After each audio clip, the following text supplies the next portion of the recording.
Central America is the transit point of choice for the illegal drug trade, as it is smacked in the middle of South and North America. Billions of dollars in cocaine, as well as money, guns, and ammunition, are trafficked across both continents, and Belize is a way station for these illicit cargoes. A joint intelligence operations center established back in April of 2014 and manned by our security forces has the task of tracking these aircrafts.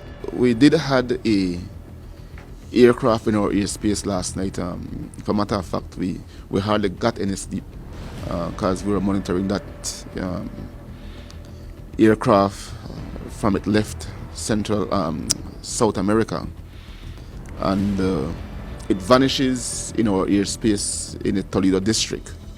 That airplane was discovered days later by law enforcement agencies in a remote area of Toledo district. I'm standing in the center of a clandestine airstrip located deep in the jungle of southern Belize, within the Mayan Mountains. It was recently used by narco traffickers to successfully carry out a drug plane landing in Belize. The charred vestiges of that aircraft is still located in the area. We are in the Toledo district, specifically right behind Corazon village. This is approximately an hour and a half, 2 hours from Punta Gorda town.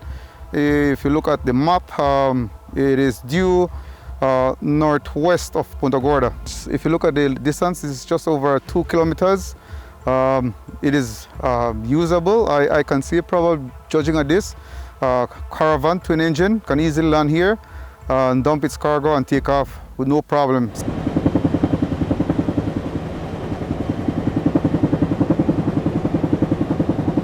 This illegal airstrip is similar in length to the runway at the Philip Golson International Airport.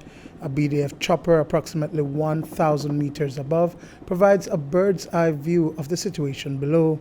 Thick foliage is ideal for illicit activities. The area is remote, and illicit cargo can easily be ferried through interconnected waterways. These are people who have been in this particular type of trade long enough to know the ins and outs. They are very keen on the use of terrain, the maximum use of camouflage, concealment, and of course a bit of use of local help. If you notice, there is nowhere here that shows indication of heavy machinery coming in here. So this is all done manually by hand, using hand tools. It's not an easily accessible route for security forces either coming in.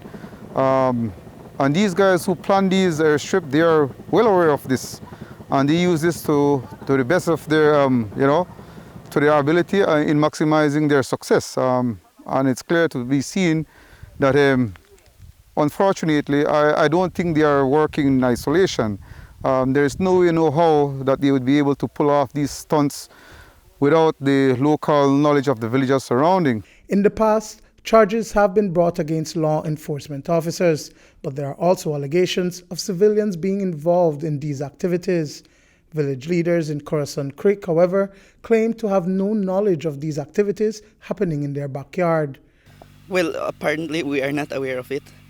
As I know, I cannot speak about it because I am not aware of anything that is happening around. But are you concerned that it's so close to your village? Well, we are concerned, yes, because it is something that is damaging the reputation of my village, and it is not a good practice for us. Who could have come into the village and clear out this piece of land for make one plane could land? We could not say because we are not aware of it. The first time it happened on the 5th of May. And by the time the BDF reached, the boss come inform me that they went to have an explosion that 2.8 kilometers outside of the village. And I want to make you inform the village and know where what happened. Villagers say that they have never heard aircrafts hovering in the area, but drug planes often crash land, cargo is offloaded and subsequently removed from the area. In this particular case, the damaged aircraft was torched. Other times, it would be refueled and then flown out of Belize's airspace. This has been known to be used in the past, so we don't know the frequency.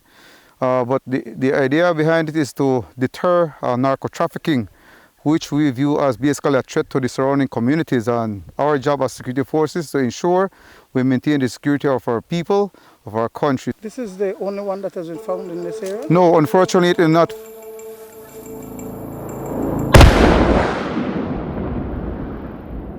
A BDF-led operation sees troops make their way to the area by land and air to destroy this makeshift runway. Our expert came in here along with his materials. He placed them in strategic locations along the entire length of the airstrips.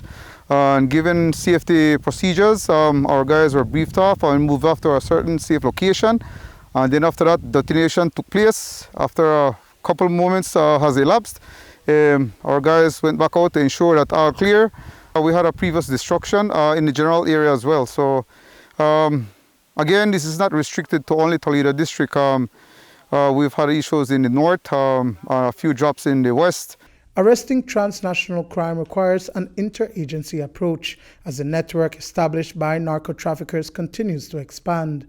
So the government of Belize, with support from its international partners, has made investments in its security forces by providing equipment to tackle drug plane landings. The collaboration between the police, the BDF and the Coast Guard, as well as the U.S. Embassy through the DEA attaché, has been extremely strong, and we're trying to see what can be done to enhance our efforts more and to prevent these planes from coming.